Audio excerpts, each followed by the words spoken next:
اهلا بيك. انا احمد حايس، شيف تكنولوجي اوفيسر ازرق. هكون معاك عشان نتكلم عن ووردبريس. الفيديو ده هيكون للناس اللي جاده فعلا ان هي تتعلم وعايزه فعلا ان هي تتعلم، وهيكون شويه طويل عن الفيديوهات المعتاده. ايه هو الووردبريس؟ الووردبريس هو CMS او كونتنت مانجمنت سيستم، نظام لاداره المحتوى. يعني ايه نظام لاداره المحتوى؟ يعني نظام بيساعدني ان انا ادير المحتوى بتاعي، سواء مدونه او متجر او اي حاجه من الحاجات اللي احنا بنحتاجها الكترونيا بسهوله بدون ما ادخل في تفاصيل الباك اند او الفرونت اند. وكمان هو اوبن سورس، يعني بيساهم في تطويره المجتمع كله وليس شخص او مجموعه معينه من البشر، وبالتالي هيفضل ان شاء الله باذن الله مستمرين في تطويره. وعشان كده هو مهم جدا ومناسب جدا ان انا استخدمه للاستخدامات البسيطه او الاستخدامات اللي لسه بتعرف بيها على السوق، او بعمل حاجات زي MVPs او حاجات زي كده. طيب امتى يكون مناسب ان انا استخدم ووردبريس؟ ووردبريس برغم ان هو حل سريع وسهل وبيقدم لي حل باقل تكلفه وباقل مجهود، ولكن هو برضه بيكون مناسب ان انا استخدمه في اوقات معينه وغير مناسب تماما في ان انا استخدمه في اوقات معينه. يكون مناسب لو كنت محتاج ان انا ابني مدونه مثلا، او موقع تعريفي، هويه عني، او حاجات بسيطه، متجر مثلا شخصي ولكن بسيط لسه مش عليه ترافيك او الناس بتدخل عليه باستمرار او بشكل كبير. كل ده هيكون مناسب ان انا استخدم ووردبريس، وهيكون اسلم واحسن حل ليا ان انا استخدم ووردبريس فيه. ومش هيكون مناسب معايا ابدا استخدام ووردبريس في الحالات الجايه دي.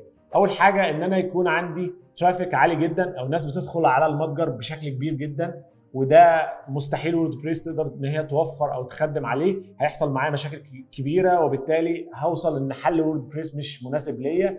لما اكون مثلا محتاج ان انا اعمل ايمج كبيره جدا ليا، فبرضه حل ووردبريس مش هيكون اسلم حاجه. لما اكون عايز اعمل حاجه كاستمايز قوي، وهيكون انسب حل ليها مثلا البرمجه الخاصه مش ووردبريس، فهنا ووردبريس مش هيكون حل مناسب ليا. لما اكون عايز الويب سايت بتاعي يكون سريع جدا وما فيهوش اي مشاكل من ناحيه السرعه، حتى لو بيخدم على ترافيك كبير، فده مش هيكون حل مناسب ان انا استخدم ووردبريس. هل الووردبريس مناسب للتجاره الالكترونيه؟ الووردبريس مناسب للتجاره الالكترونيه جدا، ولكن لازم اطبق عليه الشروط اللي فاتت.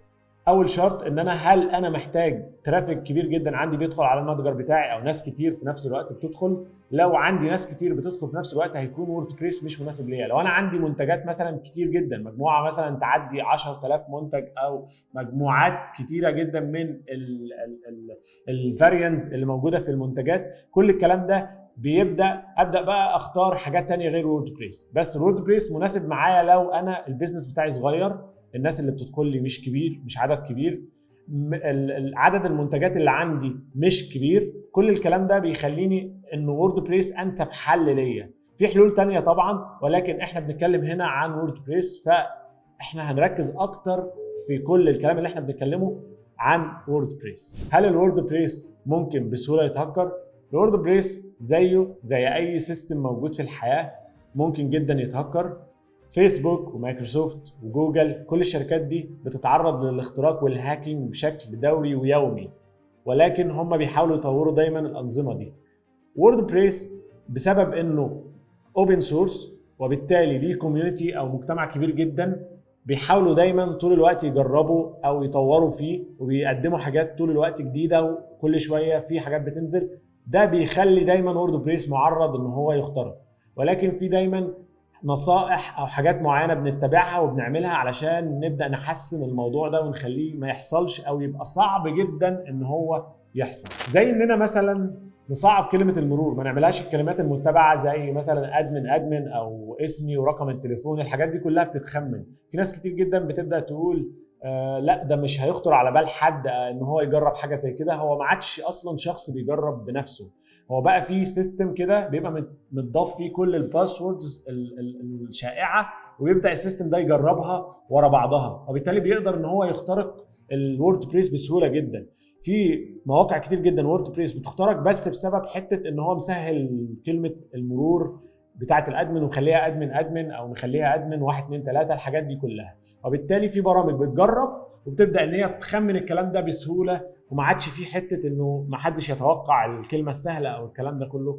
بقى في برامج بتجرب مئات الالاف من الباسوردز. النقطه رقم 2 اننا دايما نحدث الووردبريس لاخر اصدار.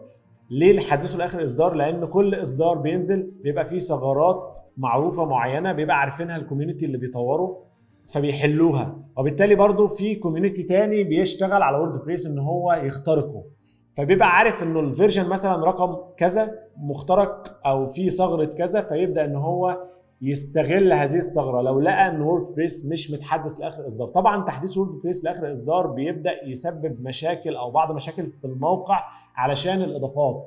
هنتكلم دلوقتي عن الاضافات ان انا لازم احدثها لاخر اصدار. طبعا زي ما انا قلت انه النقطه رقم 3 ان انا لازم احدث الاضافات والسيمز كمان لاخر اصدار. دايما الحاجات دي بتفرق جدا. كل كوميونتي بيطور سيم او بيطور بلجن او بيطور اي حاجه من الحاجات اللي موجوده بيبدا يكتشف فيها ثغرات الكوميونتي اللي ضده. لما بيكتشف فيها ثغرات بيبدا ان هو يستغلها ضدها. معظم المواقع الموجوده دلوقتي ووردبريس بتخترق بس بسبب بلجنز معينه او مشهوره معروفه فيها ثغرات 1 2 3. هو بيبدا يعرف انه والله الفيرجن بتاع البلجن دي كذا يقوم مخترقها، السيم بتاع البلجن دي كذا ويقوم راح جاي مخترق. سواء اتفقت او اعترضت مع النقطه الجايه دي فهي مهمه جدا ان هي تحصل زي ما هي، انه ما ينفعش ان انا استخدم اي سيم او بلجن نالد او جي بي ال. ويعني ايه اصلا نالد او جي بي ال؟ نالد او جي بي ال هي نسخ بتتاخد زي الكراكنج كده، هو بيتاخد يتنزع منه الاشتراك او اي حاجه لها علاقه بالدفع من السورس كود بتاع البلجن او السيم، ويبدا ان هو يحطه عنده على الموقع مثلا ويبيعه بسعر ارخص، او انه مثلا ما يبيعوش يقدمه ببلاش اساسا.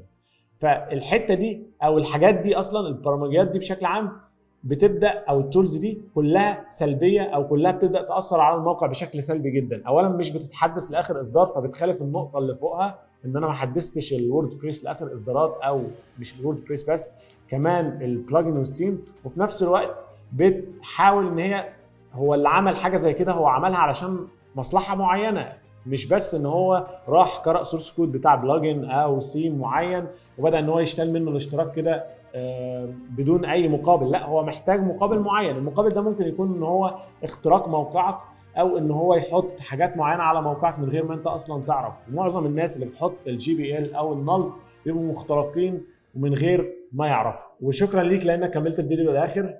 اتمنى ان انت تكون عندك النوليدج او السكيل دي دايما ان انت تكمل حاجه لاخرها، لان ده اللي هيخليك ان انت تتعلم طول الوقت. اتمنى ان انا اشوفك ان شاء الله باذن الله في الانترن اللي جاي، وشكرا لك.